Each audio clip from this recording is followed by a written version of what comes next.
প্রিয় দর্শক, ভাবুন তো ভারতের কৌশলগত ক্ষেপণাস্ত্র তৈরির কাজ যদি মাত্র কয়েকটি সরকারি কারখানার মধ্যে সীমাবদ্ধ না থেকে দেশের একাধিক অত্যাধুনিক বেসরকারি উৎপাদন কেন্দ্রে ছড়িয়ে পড়ে, তাহলে কি হতে পারে? অগ্নি পি থেকে শুরু করে সাবমেরিন থেকে উৎক্ষেপণযোগ্য কে সিরিজ এই গুরুত্বপূর্ণ ক্ষেপণাস্ত্রগুলোর উৎপাদন সক্ষমতা বাড়ানোর দিকে এবার বড় পদক্ষেপ নিতে পারে ডিআরডিও, অর্থাৎ defence research and development organisation. আর এর প্রভাব শুধু ভারতের প্রতিরক্ষা উৎপাদনেই নয়, চীন, পাকিস্তান এবং পুরো ইন্দো প্যাসিফিক অঞ্চলে কৌশলগত সমীকরণেও পড়তে পারে। নমস্কার বন্ধুরা, আপনি দেখছেন গ্লোবাল নলেজ বাংলা। আজকের খবরটি শুধুমাত্র আরেকটি ক্ষেপণাস্ত্র উৎপাদনের খবর নয়, এর পিছনে রয়েছে ভারতের স্ট্র্যাটেজিক ডিটারেন্সি এবং নিউক্লিয়ার ট্রেড এবং ডিফেন্স ইন্ডাস্ট্রিয়াল ক্যাপাবিলিটি শক্তিশালী করার একটি বড় পরিকল্পনা। এই পরিকল্পনা সফল হলে কি হবে পরে বলছি, সম্পূর্ণ ভিডিওটা দেখবেন। আর স্ক্রিনে দেখুন, এ বিষয়ে সংবাদ মাধ্যমে ডিফেন্স নিউজ আর্টিকেল প্রকাশিত হয়েছে। প্রতিবেদন অনুযায়ী ডিআরডিও কৌশলগত ক্ষেপণাস্ত্র উৎপাদনে ভারতীয় বেসরকারি সংস্থাগুলোকে আরও বেশি যুক্ত করার দিকে এগোচ্ছে। লক্ষ্য উৎপাদন সক্ষমতা বাড়ানো, একাধিক উৎপাদন কেন্দ্র তৈরি করা এবং যুদ্ধ বা দীর্ঘমেয়াদী সংঘাতের সময় দ্রুত ক্ষেপণাস্ত্র উৎপাদন করার সক্ষমতা তৈরি করা। কেন এই উৎপাদনে এত গুরুত্বপূর্ণ, সম্পূর্ণ ভিডিওটা দেখুন, জানতে পারবেন। ভারত গত কয়েক দশকে অগ্নি মিসাইল ফ্যামিলি এবং কে সিরিজ সাবমেরিন লঞ্চেড ব্যালিস্টিক মিসাইলের মতো অত্যন্ত গুরুত্বপূর্ণ স্ট্র্যাটেজিক ওয়েপন সিস্টেম তৈরি করেছে। কিন্তু একটি ক্ষেপণাস্ত্র তৈরি করা আর সেটিকে বড় সংখ্যায় ধারাবাহিকভাবে এবং দ্রুত উৎপাদন করা দুটি সম্পূর্ণ আলাদা বিষয়। প্রতিবেদনটির অন্যতম গুরুত্বপূর্ণ দাবি হচ্ছে, কিছু ভারতীয় ইন্টারমিডিয়েট রেঞ্জ ব্যালিস্টিক মিসাইল এবং সাবমেরিন নিউক্লিয়ার লঞ্চেড ব্যালিস্টিক মিসাইলের উৎপাদন হার ঐতিহাসিকভাবে খুব বেশি ছিল না। তাহলে দীর্ঘ সংঘাতের সময়ে সেটি বড় সমস্যা হয়ে উঠতে পারে। কারণ যুদ্ধের সময় শুধু অস্ত্রের প্রযুক্তিগত সক্ষমতা নয়, কত দ্রুত নতুন অস্ত্র তৈরি করা যায় সেটিও অত্যন্ত গুরুত্বপূর্ণ ভূমিকা পালন করে। এখানে আসছে অগ্নি-পি বা অগ্নি প্রাইম সিরিজের মিসাইলের কথা। এটি অগ্নি প্রাইম পরিবারের নতুন প্রজন্মের মোবাইল ব্যালিস্টিক মিসাইল সিস্টেম। বিভিন্ন প্রকাশ্য সূত্রে এর পাল্লা প্রায় 1000 থেকে 2000 কিলোমিটার শ্রেণীতে উল্লেখ করা হয়েছে। এর বড় সুবিধা হচ্ছে, এটি তুলনামূলকভাবে আধুনিক, মোবাইল এবং দ্রুত ডিপ্লয়মেন্টের জন্য তৈরি।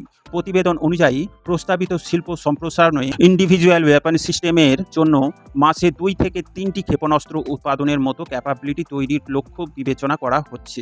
সংখ্যাটি শুনতে ছোট মনে হতে পারে, কিন্তু স্ট্র্যাটেজিক মিসাইলের ক্ষেত্রে এটি অত্যন্ত গুরুত্বপূর্ণ। দীর্ঘকালীন যুদ্ধে এর ভূমিকা অপরিসীম। আবার আসা যাক কে সিরিজের কথায়। এখানে বিষয়টি আরও কৌশলগত হয়ে ওঠে। কে সিরিজ মূলত ভারতের সাবমেরিন লঞ্চেড ব্যালিস্টিক মিসাইল বা SLBM ফ্যামিলির মিসাইল। K-15, K-4 এর মতো সিস্টেম ভারতের সি ব্যাসেট নিউক্লিয়ার ডিটারেন্স এর গুরুত্বপূর্ণ অংশ।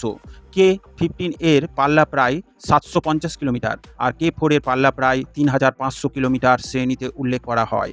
কেন সাবমেরিন থেকে ক্ষেপণাস্ত্র উৎক্ষেপণ এত গুরুত্বপূর্ণ? অর্থাৎ শত্রুপক্ষ যদি স্থলভিত্তিক মিসাইল এয়ারবেসকে প্রথম আঘাতে ধ্বংস করে, সমুদ্রে থাকা সাবমেরিন থেকে পাল্টা আঘাতের সক্ষমতা বজায় থাকতে পারে। এটাই সেকেন্ড স্ট্রাইক ক্যাপাবিলিটির অন্যতম গুরুত্বপূর্ণ ভিত্তি। তাই কে সিরিজের উৎপাদন এবং ইন্টিগ্রেশনের ক্ষেত্রে ম্যানুফ্যাকচারিং সিকিউরিটি এবং কোয়ালিটি কন্ট্রোল অত্যন্ত গুরুত্বপূর্ণ। আর এখানেই প্রাইভেট সেক্টর এর অংশগ্রহণ একটি বড় পরিবর্তন আনতে পারে। চীন ও পাকিস্তানের প্রেক্ষাপটে এর গুরুত্ব অনস্বীকার্য। এখন আসি সবচেয়ে গুরুত্বপূর্ণ অংশে, জিওপলিটিক্স।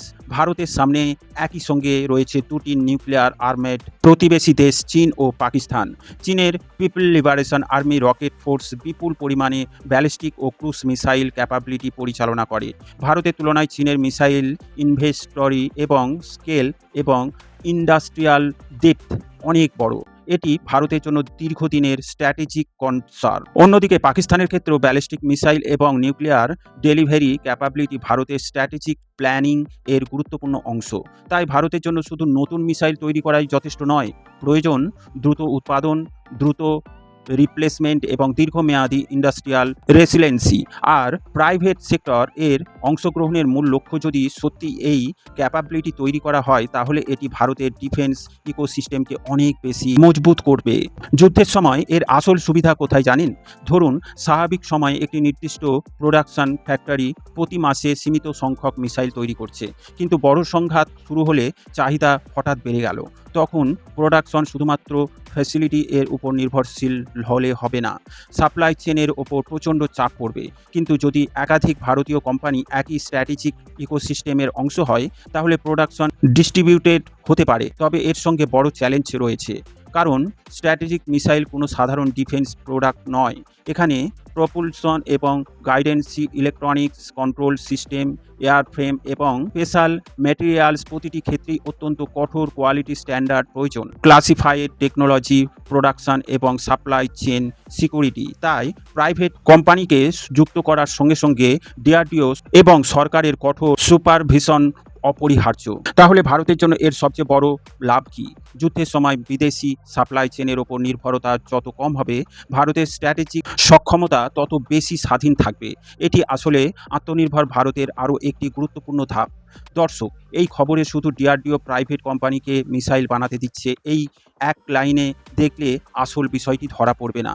আসল পরিবর্তন হচ্ছে ভারত স্ট্র্যাটেজিক ওয়েপন ম্যানুফ্যাকচারিংকে একটি লিমিটেড প্রোডাকশন মডেল থেকে একটি ইন্ডাস্ট্রিয়াল ইকোসিস্টেমে নিয়ে যেতে চাইছে। আপনার কি মনে হয় ভারতের strategic missile production private sector এর ভূমিকা আরও বাড়ানো উচিত? প্রিয় দর্শক, আপনার মতামত কমেন্টে অবশ্যই জানাবেন। ভিডিও ভালো লাগলে লাইক ও শেয়ার করবেন। ডিফেন্স, ফরেন পলিসি ও জিও পলিটিক্স রিলেটেড খবর পেতে এই গ্লোবাল নলেজ বাংলা চ্যানেলটিকে সাবস্ক্রাইব করে আমাদের সাথে জুড়ে থাকুন। সকলকে জানাই আন্তরিক ধন্যবাদ।